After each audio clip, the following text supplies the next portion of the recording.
আজি একেবাৰে লিখা পঢ়াৰ পৰাই ভিডিঅ'টো আৰম্ভ কৰিছোঁ। আপোনালোক সকলোৱে চাব আৰু মৰম দিব।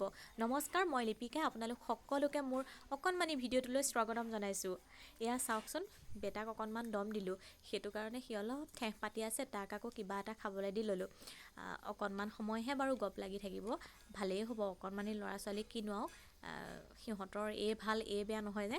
তাৰপাছত আকৌ কি কৰিলে চাওকচোন, এইবোৰ ৱাচ ৱাচ লগাই থৈছা কেলে?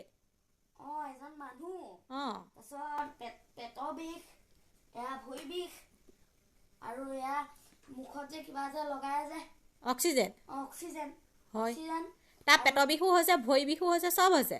চব হৈছে। তাৰপিছত এয়া চুইচ কিমানখিনি বেঙেনা, ইমানখিনি এখৰাহিয়ে হৈ গৈছে। খৰাহীটো বৰ বেছি ডাঙৰ নহয়, ডাঙৰ নহয় মানে ডাঙৰেই আৰু বহুতখিনি। এই অকণমান দ খৰাহীটো দেখিছেনে? খৰাহীটো এফালে আকৌ ওলাই গৈছিলোঁ, তাৰ পৰা আহিয়ে বোলো বাহিৰে বাহিৰে বেঙেনাকেইটা ছিঙি লওঁ, ৰাতি সাজৰ বাবে যোগাৰ। তাৰ পৰা আকৌ বোলো নহয়, ঘৰৰে ওলকবি দুটামান আছে, ডাঙৰেই হ'ল ওলকবিকেইটা, ওলকবি ছিঙিলোঁ। তাৰ পৰা বোলো নহয়, একেবাৰে বাৰীলৈ যাওঁ। তাৰপৰা আকৌ কাপোৰ সাজ সলাই বন্ধাকবি এটাও একেবাৰে আনি ল'লোঁ, ৰাতি সাজৰ বাবে যোগাৰ কৰিলোঁ। ধন্যবাদ। আজি মোৰ ভিডিঅ'টো ইমানতে সমাপ্ত কৰিছোঁ।